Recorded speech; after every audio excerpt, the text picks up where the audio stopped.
Hallelujah. Good morning. ಮತ್ತೊಂದು ಶ್ರೇಷ್ಠವಾದ ಸಮಯವನ್ನು ದೇವರು ನಮಗೆ ವಾಕ್ಯ ಧ್ಯಾನಿಸಲು ಅನುಗ್ರಹಿಸಿದ್ದಾರೆ. ತಲೆಬಾಗಿಸಿ ಚಿಕ್ಕ ಪ್ರಾರ್ಥನೆ ಮಾಡೋಣ. ಪರಿಶುದ್ಧ ದೇವರೇ, ನಿಮಗೆ ವಂದನೆಗಳು. ಮತ್ತೊಂದು ಸಾರಿ ನಿಮ್ಮ ಪರಿಶುದ್ಧ ಸತ್ಯವೇದದಿಂದ ನಮ್ಮೊಂದಿಗೆ ಮಾತಾಡಿರೆಂದು ಕ್ರಿಸ್ತನ ನಾಮದಲ್ಲಿ ಬೇಡುತ್ತೇನೆ ತಂದೆಯೇ, ಆಮೇನ್. ಹೌದಲ್ಲವೇ? ಈ ಪರಿಶುದ್ಧ ಸತ್ಯವೇದವೇ ನಮಗೆ ಇಲ್ಲದಿದ್ದರೆ ನಮ್ಮ ಬದುಕೇ ಅಂಧಕಾರಮಯವಾಗಿರೋದು, ಅಯೋಮಯದ ಪರಿಸ್ಥಿತಿಯಲ್ಲಿರುತ್ತಿದ್ದೆವು. ಆತನ ವಾಕ್ಯ ನಮ್ಮನ್ನು ಬೆಳಗಿಸುವಂಥದ್ದಾಗಿದೆ, ನಮ್ಮನ್ನು ಬದುಕಿಸುವಂಥದ್ದಾಗಿದೆ, ನಮಗೆ ಜ್ಞಾನೋದಯ ಉಂಟು ಮಾಡುವಂಥದ್ದಾಗಿದೆ. ಆತನ ವಾಕ್ಯವು ಆತನ ನಾಮ ಮಹಿಮೆಪಡಿಸುವುದಕ್ಕಾಗಿ, ಆತನ ಶ್ರೇಷ್ಠತೆಯನ್ನು ಗುರುತಿಸಲು ನಮಗೆ ಎಷ್ಟೋ ಸಹಾಯಕವಾಗಿರುತ್ತೆ. ಯೇಸುಕ್ರಿಸ್ತನ ಜನನ ವಿಧಾನ ಹೇಗಿತ್ತೆಂದು ಕೆಲವು ದಿನಗಳಿಂದ ಸರಣಿಯಾಗಿ ನಾವು ಧ್ಯಾನ ಮಾಡುತ್ತಿದ್ದೇವೆ. ಆ 8ನೆಯ ದಿನದಂದು ಯೇಸು ಕ್ರಿಸ್ತನನ್ನು, ಬಾಲಕನಾಗಿರುವ ಕ್ರಿಸ್ತನನ್ನು ಪದ್ಧತಿಯ ಪ್ರಕಾರ ಯೇಸು ಕ್ರಿಸ್ತನನ್ನು ನಾಮಕರಣ ಮಾಡುವುದಕ್ಕಾಗಿ ದೇವಾಲಯಕ್ಕೆ ಬಂದಾಗ, ಸಿಮಿಯೋನನ ಕುರಿತಾಗಿ ನಾವು ನಿನ್ನೆ ದಿನದಲ್ಲಿ ಕಲಿತಿದ್ದೇವೆ. ಅದೇ ಸಮಯದಲ್ಲಿ ಮತ್ತೊಬ್ಬ ವ್ಯಕ್ತಿಯನ್ನು ನಾವು ಬೈಬಲ್ನಲ್ಲಿ ನೋಡ್ತೇವೆ. ಲೂಕನ ಸುವಾರ್ತೆ 2ನೇ ಅಧ್ಯಾಯ 36ನೇ ವಚನ. ಇದಲ್ಲದೆ ಆಸೇರನ ಕುಲದ ಫನುವೇಲನ ಮಗಳಾದ ಅನ್ನಳೆಂಬ ಒಬ್ಬ ಪ್ರವಾದಿನಿ ಇದ್ದಳು. ಆಸೇರನ ಕುಲದ ಫನುವೇಲನ ಮಗಳಾದ ಅನ್ನಳು ಎಂಬ ಒಬ್ಬ ಪ್ರವಾದಿನಿ ಇದ್ದಳು. ಹನ್ನಳು ಬೇರೆ. ಹನ್ನಳು ಹಳೆ ಒಡಂಬಡಿಕೆಯಲ್ಲಿದ್ದಾಳೆ. ಆಕೆಗೆ ಮಕ್ಕಳಿಲ್ಲದಿರುವಾಗ ದೇವರ ಆಲಯಕ್ಕೆ ಹೋಗಿ ನೀರನ್ನೋ ಎಂಬುವಂತೆ ತನ್ನ ಹೃದಯವನ್ನು ದೇವರ ಮುಂದೆ ಸುರಿಸಿ, ದೇವರ ಆಲಯದಲ್ಲಿ ವಿಜ್ಞಾಪನೆ ಮಾಡಿ, ನನಗೊಬ್ಬ ಮಗನನ್ನು ಕೊಟ್ಟರೆ ನಿನಗೆ ಅರ್ಪಿಸುತ್ತೇನೆ ಅಂದಾಗ ದೇವರು ಸುಂದರವಾದ ಮಗುವನ್ನು ಕೊಡ್ತಾರೆ. ಆ ಮಗನನ್ನು ದೇವರ ಆಲಯಕ್ಕೆ ಸಮರ್ಪಿಸುತ್ತಾಳೆ. ಮತ್ತೆ ದೇವರು 5 ಮಂದಿ ಮಕ್ಕಳನ್ನು ಕೊಡ್ತಾರೆ. ಆ ಆಲಯದಲ್ಲಿ ಬೆಳೆದಿರುವಂತಹ ಸಮುವೇಲನು ಒಬ್ಬ ದೊಡ್ಡ ಪ್ರವಾದಿಯಾಗಿ ಬೆಳೆಯುತ್ತಾನೆ. ಅವನ ಬಾಯಿಂದ ಹೊರಟ ಒಂದು ಮಾತು ಕೂಡ ವ್ಯರ್ಥ ಆಗದೇ ಇರುವುದನ್ನು ನಾವು ಕಾಣುತ್ತೇವೆ. ಆದರೆ ಹೊಸ ಒಡಂಬಡಿಕೆಯಲ್ಲಿ ಇಲ್ಲಿ ಅನ್ನಳು ಎಂಬ ಮತ್ತೊಬ್ಬ ಸ್ತ್ರೀಯನ್ನು ನೋಡುತ್ತೇವೆ. ಈಕೆಯು ಕೂಡ ದೇವರ ಮಾತುಗಳು, ದೇವರ ನುಡಿಗಳು, ದೇವರ ಕಾರ್ಯಗಳಲ್ಲಿ ಆಸಕ್ತಳಾಗಿದ್ದಳು. ಆಕೆ ತನ್ನ ಕನ್ಯಾವಸ್ಥೆ ಕಳೆದ ತರುವಾಯ ಗಂಡನ ಕೂಡ 7 ವರ್ಷ ಬಾಳುವೆ ಮಾಡಿ, ಏನಂತೆ, ಕನ್ಯಾವಸ್ಥೆ ಕಳೆದ ನಂತರ 7 ವರ್ಷಗಳವರೆಗೂ ಆಕೆ ಸಂಸಾರ ಮಾಡ್ತಾಳೆ. ಆ ಕಾಲದಲ್ಲಿ, ಆ ದಿನಗಳಲ್ಲಿ 13-14 ವಯಸ್ಸಲ್ಲಿ ಮದುವೆ ಆಗ್ತಿತ್ತು. ಹೆಚ್ಚು ಕಡಿಮೆ 20 ವರ್ಷ ಇಲ್ಲವೇ 22 ವರ್ಷದವಳಾಗಿದ್ದಾಗಲೇ ಆಕೆ ಒಬ್ಬ ವಿಧವೆಯಾದಾಗ, ಆಕೆ ತನ್ನ ಸಂಸಾರ ನಡೆಸುವುದಕ್ಕಾಗಿ ಮತ್ತೊಂದು ಮದುವೆ ಮಾಡಿಕೊಳ್ಳುವುದಕ್ಕಾಗಲಿ, ಆ ವಿವಾಹವಾಗಲಿ, ಗಂಡನಿರುವಾಗಲೇ ಮತ್ತೊಂದು ಮದುವೆ ಮಾಡಿಕೊಳ್ಳುವಂಥದ್ದು ತಪ್ಪು. ಆದರೆ ಅದಕ್ಕೆ ದೇವರು ಒಪ್ಪೋದಿಲ್ವಲ್ಲ. ತನ್ನ ಹೆಂಡತಿಯನ್ನು ಬಿಟ್ಟು ಬೇರೆಯವಳಿಗೆ ಮದುವೆಯಾಗುವವನು, ಇಲ್ಲವೇ ಗಂಡನಿಗೆ ಬಿಟ್ಟು ಬೇರೆಯವನೊಂದಿಗೆ ಮದುವೆಯಾಗುವವನು ವ್ಯಭಿಚಾರಿ ಎಂದು ಹೇಳಲಾಗಿದೆ. ಬಿಡಲ್ಪಟ್ಟವಳನ್ನು ವಿವಾಹ ಮಾಡಿಕೊಳ್ಳುವವನು ವ್ಯಭಿಚಾರಿ ಎಂದು ಹೇಳಲಾಗಿದೆ. ಮರಣದವರೆಗೂ ವಿವಾಹ ಬಾಂಧವ್ಯ ಇದೆ.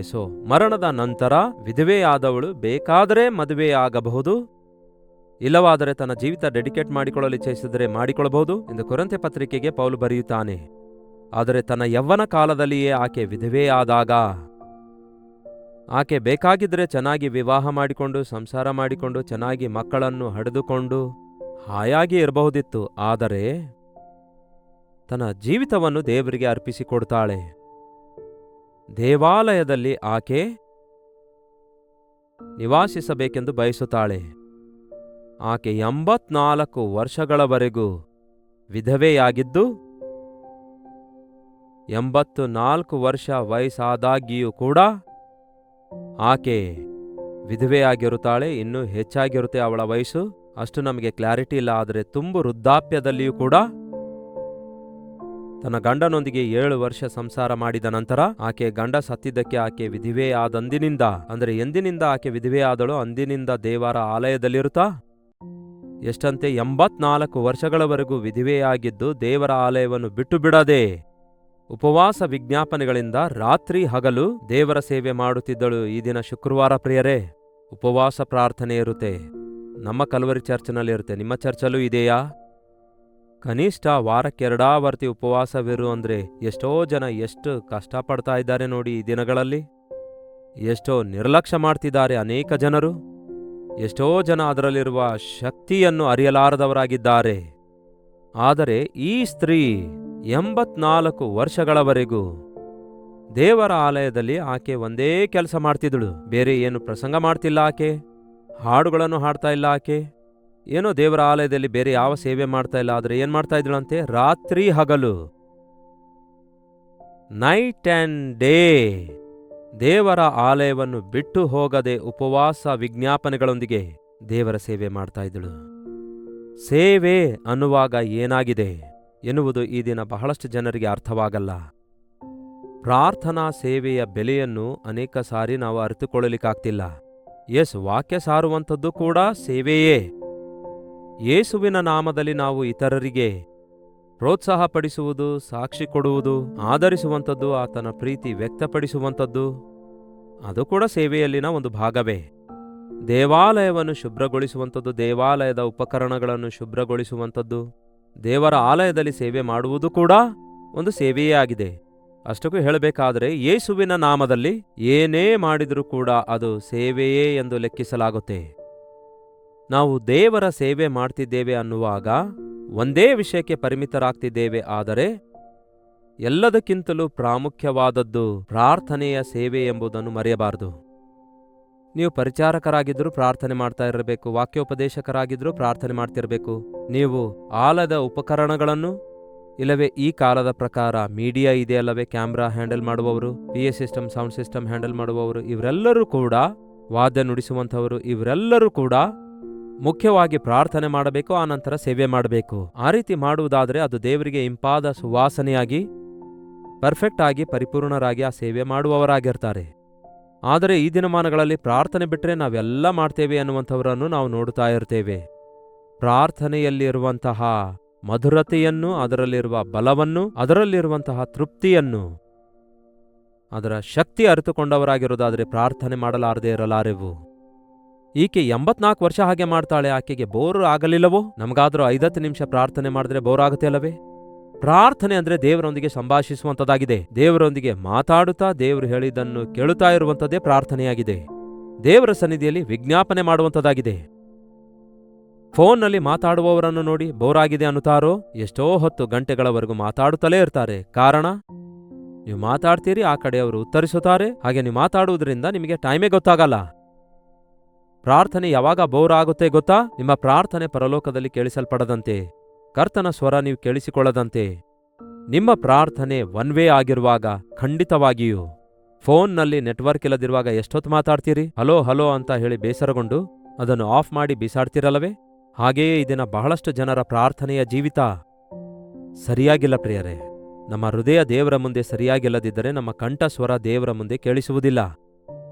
ನನ್ನ ಹೃದಯದಲ್ಲಿ ಪಾಪವನ್ನು ನಾನು ಲಕ್ಷ್ಯವಿಡುವುದಾದರೆ ಯೆಹೋವನು ನನ್ನ ಮೊರೆಯನ್ನು ಕೇಳದಿರಲಿ ಎಂದು ದಾವೀದನು ಹೇಳ್ತಾನಲ್ಲವೇ? ನಮ್ಮ ಹೃದಯದಲ್ಲಿ ಕೋಪ ಇಟ್ಕೊಂಡು, ಅಸೂಯೆ ಇಟ್ಕೊಂಡು, ಅವಿಧೇಯತೆ ಇಟ್ಕೊಂಡು ನಾವು ಎಷ್ಟೇ ಹೊತ್ತು ಪ್ರಾರ್ಥನೆ ಮಾಡಿದರೂ ಅದು ದೇವರಿಗೆ ಕೇಳಿಸಲ್ಲ. ಈ ಅನ್ನಳು ದೇವರ ಆಲಯದಲ್ಲಿ ರಾತ್ರಿ ಹಗಲು ಎಡೆಬಿಡದೆ ಪ್ರಾರ್ಥನೆ ಮಾಡ್ತಿದ್ದಾಳೆ. ಏನೆಂದು ಪ್ರಾರ್ಥನೆ ಮಾಡ್ತಿದ್ದಾಳೆ? ಇಸ್ರಾಯೇಲ್ಯರ ರಕ್ಷಣೆಗೋಸ್ಕರ ಪ್ರಾರ್ಥನೆ ಮಾಡ್ತಾ ಇದ್ದಳು. ಯೇಸು ಕ್ರಿಸ್ತನಿಗಾಗಿ, ಮೆಸ್ಸಯ್ಯನ ಬರೋಣಕ್ಕಾಗಿ ಪ್ರಾರ್ಥನೆ ಮಾಡ್ತಿದ್ದಳು. ಆಕೆ ಪ್ರವಾದಿನಿ, ಅಂದರೆ ಪ್ರವಾದನೆಗಳನ್ನು ಚೆನ್ನಾಗಿ ಓದಿರುವಂತಹ ಸ್ತ್ರೀಯಾಗಿದ್ದಳು. ನೋಡಿ, ಎಷ್ಟೋ ಪ್ರವಾದನೆಗಳು ಯೇಸುವಿನ ಬರೋಣದ ಕುರಿತು ಬರೆಯಲ್ಪಟ್ಟಿವೆ. ಬೈಬಲ್ನಲ್ಲಿ ಅಷ್ಟಕ್ಕೂ 1/4 ಆಫ್ ದ ಬೈಬಲ್ ಪೂರ್ತಿ ಪ್ರವಾದನೆಯಾಗಿವೆ ಎಂದು ಒಬ್ಬ ಸೇವಕರು ಹೇಳಿದ್ದಾರೆ.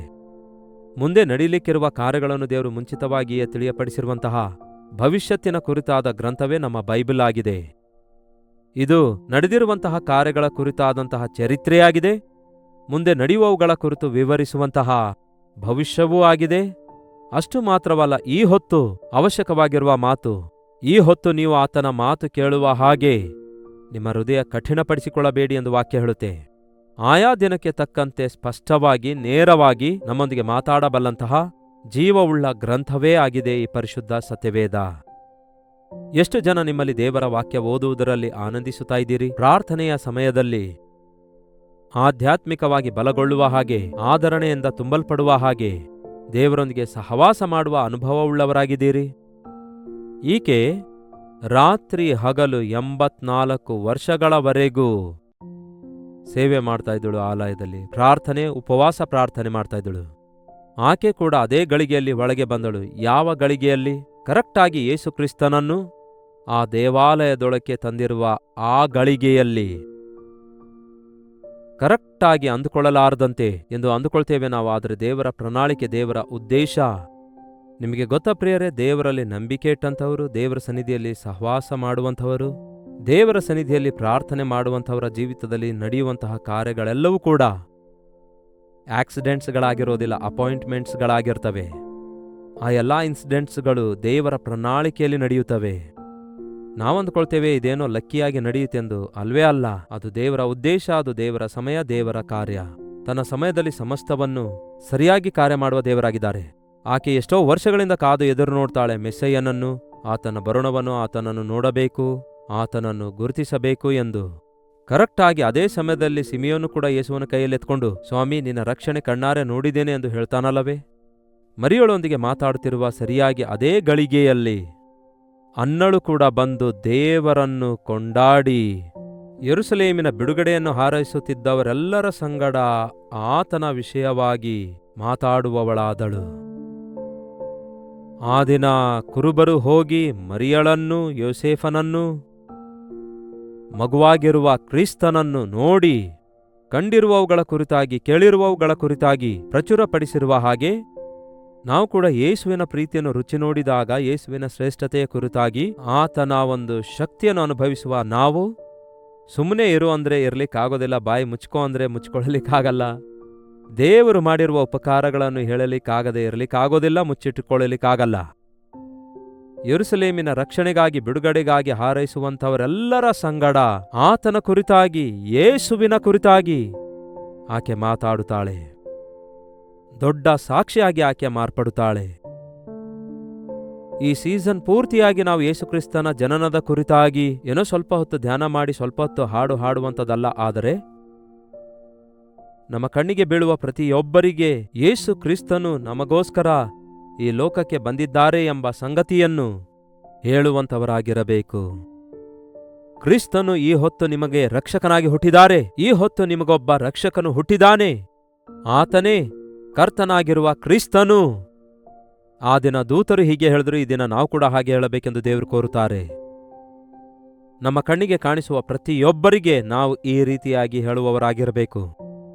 ಒಂದು ವೇಳೆ ಕುಗ್ಗಿ ಹೋದವರಾಗಿರೋದಾದ್ರೆ, ಇಗೋ ನಮ್ಮ ಕರ್ತನು ನಮಗಿದ್ದಾನೆ, ಆತನು ಸಜೀವವುಳ್ಳವನಾಗಿದ್ದಾನೆ, ನಮಗೋಸ್ಕರ ಬಂದಿದ್ದಾನೆ, ಆತನೇ ನಮ್ಮ ದುಃಖ ಅನುಭವಿಸಿದ್ದಾನೆಂದು ಹೇಳಬೇಕು.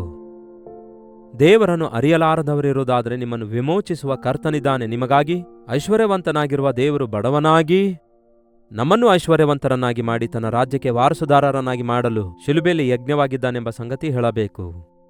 ಪ್ರತಿಯೊಂದು ಅವಕಾಶವನ್ನು ಉಪಯೋಗಿಸಿಕೊಂಡು ಯೇಸುವಿನ ಕುರಿತಾಗಿ ಮಾತಾಡಬೇಕು. ನಮ್ಮ ಮಾತಿನಲ್ಲಿ ಯೇಸು ಇದ್ದಾರೋ? ಲೋಕದ ವಾರ್ತೆ ಇದೆಯಾ? ವಸ್ತುಗಳ ವಿಷಯ ಇದೆಯಾ? ಸೀರೆಗಳ ವಿಷಯ ಇದೆಯಾ? ಅಡಿಗೆ ವಿಷಯ ಇದೆಯಾ? ಎಸ್ಟೇಟ್ ವಿಷಯ ಇದೆಯಾ? ರಿಯಲ್ ಎಸ್ಟೇಟ್ ವಿಷಯ ಇದೆಯಾ? ಇಲ್ಲವೇ ರಾಜಕೀಯ ವಿಷಯಗಳಿವೆಯಾ? ಅದಲ್ಲ ಪ್ರಿಯರೇ, ಯೇಸುವಿನ ರಕ್ಷಣೆಯ ಕುರಿತಾಗಿ, ಪರಲೋಕ ರಾಜ್ಯದ ಕುರಿತಾಗಿ ನಾವು ಮಾತಾಡಬೇಕು. ಅದೇ ಮುಖ್ಯವಾದದೆಂದು ಗುರುತಿಸೋಣ. ಈ ದಿನಗಳಲ್ಲಿ ಕರ್ತನಾದ ಯೇಸು ಕ್ರಿಸ್ತನನ್ನು ಅರಿಯಲಾರದವರು ಇನ್ನೂ ಎಷ್ಟೋ ಜನ ಇರುವುದರಿಂದ ಆತನ ಜನನದ ಸಂದರ್ಭದಲ್ಲಿ ಅದನ್ನು ನಾವು ಜ್ಞಾಪಕ ಮಾಡಿಕೊಳ್ತಾ ಇದರಲ್ಲಿರುವ ಸತ್ಯವನ್ನು ಅನೇಕರು ತಿಳಿದುಕೊಳ್ಳುವ ಹಾಗೆ ಅವರನ್ನು ಕರ್ತನ ಕುರಿತಾಗಿ ಹಂಚಿಕೊಳ್ಳೋಣ. ಪ್ರಾರ್ಥನೆ. ಪರಿಶುದ್ಧ ದೇವರೇ, ಪ್ರೀತಿಯುಳ್ಳ ತಂದೆಯೇ, ಮತ್ತೊಂದು ಸಾರಿ ನಮ್ಮನ್ನು ನೋಡಿರಿ ದೇವರೇ. ಈ ಲೋಕವು ನಿಮ್ಮನ್ನು ಇನ್ನೂ ಅರಿತುಕೊಳ್ಳಲಿಲ್ಲ. ನಿಮ್ಮ ನಾಮವನ್ನು ಅವರು ಅರಿಯಲಾರದಿದ್ದರೆ ಹೇಗೆ ನಂಬಲು ಸಾಧ್ಯ? ನಂಬದಿದ್ದರೆ ಹೇಗೆ ರಕ್ಷಣೆ ಹೊಂದುತ್ತಾರೆ ದೇವರೇ? ರಕ್ಷಣೆ ಹೊಂದಬೇಕೆಂದು ಅವರಿಗೆ ಯಾರು ಹೇಳಬೇಕು ದೇವರೇ? ಏಸಯ್ಯ, ನಿಮ್ಮ ನಾಮವನ್ನು ಪ್ರಕಟಿಸುವವರನ್ನಾಗಿ ನಮ್ಮನ್ನು ಮಾಡಿರಿ. ಹಬ್ಬ ಎಂಬುದಾಗಿ ನಮ್ಮಷ್ಟಕ್ಕೆ ನಾವು ಸಂತೋಷಿಸುವವರಾಗಿರದೆ, ಯೇಸುವನ್ನು ಅರಿಯದಂಥವರಿಗೆ ನಿಮ್ಮ ಹೃದಯಕ್ಕೆ, ನಿಮ್ಮ ಜೀವಿತಕ್ಕೆ, ನಿಮ್ಮ ಭವಿಷ್ಯಕ್ಕೆ ಉನ್ನತವಾದ ಕಾರ್ಯಗಳನ್ನು ಯೇಸುಕ್ರಿಸ್ತನು ಮಾಡಿ ಮುಗಿಸಿದ್ದಾನೆ, ಆತನು ತನ್ನ ಪ್ರಾಣ ಕೊಟ್ಟಿದ್ದಾನೆ ಎಂದು ಸಾರಿ ಹೇಳುವುದಕ್ಕಾಗಿ ಒಬ್ಬರನ್ನೊಬ್ಬರು ಈ ದಿನಗಳಲ್ಲಿ ನಾವು ವಿಶ್ ಮಾಡಿಕೊಳ್ತಿರುವಾಗ ಅರ್ಥಗರ್ಭಿತವಾದ ಕ್ರಿಸ್ತನ ಜನನವನ್ನು ನಾವು ಜ್ಞಾಪಕ ಮಾಡಿಕೊಳ್ಳುವಂತೆ ನಮಗೆ ಸಹಾಯ ಮಾಡಿರಿ. ಈಗ ಲೈವ್ನಲ್ಲಿ ವೀಕ್ಷಿಸುವಂತಹ ಪ್ರತಿಯೊಬ್ಬರು ಎಲ್ಲೆಲ್ಲಿದ್ದಾರೋ ಅಲ್ಲೆಲ್ಲಿ ಅವರಿಗೆ ಸಾಕ್ಷಿಗಳಾಗಿ ನಿಲ್ಲಿಸಿರಿ. ಉಪವಾಸ ಪ್ರಾರ್ಥನೆಯ ಪ್ರಾಮುಖ್ಯತೆ ಗುರುತಿಸುವಂತೆ ಸಹಾಯ ಮಾಡಿರೆಂದು ಕ್ರಿಸ್ತನ ನಾಮದಲ್ಲಿ ಬೇಡುತ್ತೇನೆ ತಂದೆಯೇ, ಆಮೇನ್. ತಂದೆಯಾದ ದೇವರ ಪ್ರೀತಿಯು, ಮಗನಾಗಿರುವ ಕ್ರಿಸ್ತನ ಕೃಪೆಯು, ಆದರಣೆಕರ್ತನಾದ ಪವಿತ್ರಾತ್ಮನ ಸಹವಾಸವು ಕೂಡಿ ಬಂದಿರುವ ನಮ್ಮೆಲ್ಲರ ಸಂಗಡ ಇಂದಿಗೂ ಸದಾಕಾಲಕ್ಕೂ ನೆಲೆಯಾಗಿರಲಿ. ಆಮೇನ್. ದೇವರಿಗೆ ಸ್ತೋತ್ರ. ನಿಮ್ಮ ಪ್ರಾರ್ಥನಾ ಮನವಿ 8939731313 ನಂಬರ್ಗೆ ಹಾಗೂ ಹೊರದೇಶದಿಂದಲೂ ಸಹ ವೀಕ್ಷಿಸುವುದಾದರೆ ಇದೇ ನಂಬರಿಗೆ ಒಂದು ಟೆಕ್ಸ್ಟ್ ಇಲ್ಲವೇ ವಾಯ್ಸ್ ಮೆಸೇಜ್ ಮೂಲಕ ವಾಟ್ಸಪ್ ಕಳಿಸಿಕೊಡಿರಿ. ನಿಮ್ಮೆಲ್ಲರ ಪಕ್ಷದಲ್ಲಿ ನಾವು ಪ್ರಾರ್ಥನೆ ಮಾಡ್ತಿದ್ದೇವೆ. ತಪ್ಪದೆ ನಮ್ಮ ಕರ್ತನು ಪ್ರಾರ್ಥನೆಗೆ ಉತ್ತರಿಸುತ್ತಾರೆ. ಕರ್ತನಲ್ಲಿ ನಿಮ್ಮೆಲ್ಲರಿಗೆ ಪ್ರೋತ್ಸಾಹಿಸುವುದೇನೆಂದರೆ, ನಿಮ್ಮ ಸಭೆಗಳಲ್ಲಿ ನಡೆಯುವಂತಹ ಉಪವಾಸ ಪ್ರಾರ್ಥನೆಗಳಲ್ಲಿ ಈ ದಿನ ಪಾಲ್ಗೊಳ್ಳಿರಿ. ಅದೇ ರೀತಿ ನಾವು ಕೂಡ ಲೈವ್ ಆಗಿ ಕೊಡುವ ಈ ಕಾರ್ಯಕ್ರಮಗಳನ್ನೆಲ್ಲ ತಪ್ಪದೆ ವೀಕ್ಷಿಸಿ ಆಧ್ಯಾತ್ಮಿಕವಾಗಿ ಬಲಗೊಳ್ಳಬೇಕೆಂದು ಹಾರೈಸುವವನಾಗಿದ್ದೇನೆ. ಕರ್ತನು ನಿಮ್ಮೆಲ್ಲರನ್ನು ಆಶೀರ್ವದಿಸಲಿ.